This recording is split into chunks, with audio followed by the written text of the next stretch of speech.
नमस्कार दोस्तों, आप देख रहे हैं न्यूज इंडिया फर्स्ट और मैं हूं आपके साथ रिया कुमारी। चलिए सबसे पहले नजर डालते हैं आज की बड़ी खबरों पर जो सीधे आपके सरोकार से जुड़ी हुई है। तो बिना किसी देरी के शुरुआत करते हैं आज की मुख्य खबर से। भारत के लौह पुरुष सरदार वल्लभ भाई पटेल की 150वीं जयंती के अवसर पर बुधवार को भव्य एकता पदयात्रा का आयोजन किया गया। यह यात्रा खानपुर नगर पंचायत से शुरू होकर सियाना के बापू कल्याण सिंह पार्क तक लगभग 12 किलोमीटर की दूरी तय कर पहुंची। इस दौरान हजारों की संख्या में जनप्रतिनिधि, अधिकारी, विद्यार्थी, सामाजिक संगठनों के कार्यकर्ता और स्थानीय नागरिक शामिल हुए।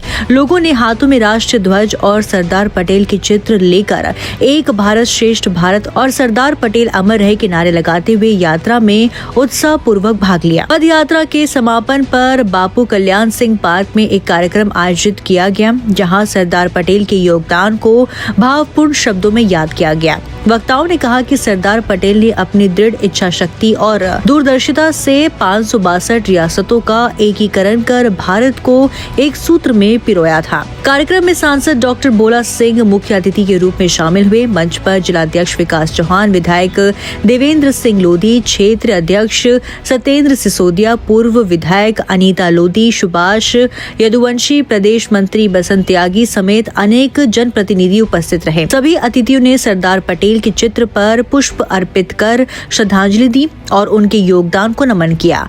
अपने संबोधन में सांसद डॉक्टर बोला सिंह ने कहा, सरदार पटेल ने देश की 562 रियासतों को एक धागे में पिरोकर अखंड भारत का निर्माण किया था। आज हमें उनके बताए मार्ग पर चलकर राष्ट्र की एकता और अखंडता को सशक्त बनाना है। वहीं विधायक विकास चौहान ने कहा, ये एकता यात्रा देश के हर नागरिक को एक सूत्र में बांधने का प्रतीक है। सरदार पटेल के आदर्श आज भी युवाओं के लिए प्रेरणा स्रोत है। कार्यक्रम के अंत में उपस्थित लोगों ने राष्ट्र एकता की शपथ ली और सरदार पटेल के विचारों को जन जन तक पहुंचाने का संकल्प लिया। बुलंदशहर से राहुल त्यागी के साथ विशाल त्यागी की खास रिपोर्ट। नमस्कार, इस समय मौजूद हूँ जनपद बुलंदशहर में तहसील सियाना के नवरत्न फार्म हाउस में और यहाँ पर जो है लौह पुरुष सरदार वल्लभ भाई पटेल की जो पद यात्रा निकली गई है खानपुर से और सियाना का। इससे पूछते हैं, मेरे साथ जो है सांसद जी हैं, भोला सिंह जी हैं, मैं उनसे जानने का प्रयास करूंगा कि जो पद यात्रा निकली है किस उपलक्ष्य में निकली है। लौह पुरुष सरदार वल्लभ भाई पटेल जी की 150वीं जयंती के अवसर पर हमारे देश के कोने कोने में उनके सम्मान में पद यात्राओं का आयोजन किया जा रहा है। आज उसी के संदर्भ में सियाना विधानसभा के कार्यकर्ताओं ने, सियाना के नागरिकों ने इस यात्रा का खानपुर से सियाने तक इस यात्रा को सफल बनाने के लिए अपना यात्रा निकाली है।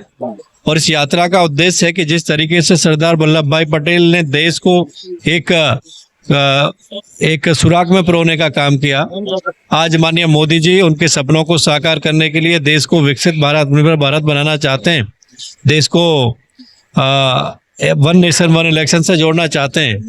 One nation one ration card देश में शुरू हुआ है, तो उनके सपनों को साकार करने में, देश को विकसित करने में जो सपना सरदार वल्लभ भाई पटेल जी का था, मोदी जी उसको पूरा कर रहे हैं। देश के युवाओं को ये जानकारी मिले कि देश में, देश को जोड़ने के लिए, देश को स्वतंत्रता के लिए देश के महापुरुषों का जो योगदान रहा है वो सराहनीय है और देश के युवाओं को अपना योगदान आत्मनिर्भर विकसित भारत में देना चाहिए। सर, ये यात्रा जो कहाँ से शुरू हुई, आप कहाँ? ये पद यात्रा खानपुर नगर पंचायत से लेके सियाना नगर पालिका में समापन हुआ है और ये 12 किलोमीटर की पद यात्रा, हजारों की संख्या में युवा नागरिक इस यात्रा में सम्मिलित हुए और निरंतर वहां से यहाँ तक पैदल इस पद यात्रा में आए। सर, क्या आगे भी ऐसा प्रोग्राम होता रहेगा? देखिए, ये आज सियाना विधानसभा में, हर विधानसभा में होगा और हमारी पार्टी, हमारी सरकार देश के महापुरुषों को सम्मान देने के लिए निरंतर काम करती है। कोई भी हमारे महापुरुष हों, उनके सम्मान में, उनकी जयंती पे, उनके पुण्यतिथि पे निरंतर हमारी सरकार काम करती है, हमारी पार्टी काम करती है और जो उनका योगदान है देश के विकास में, देश के निर्माण में, वो सम्मान उनको देने का काम करते हैं।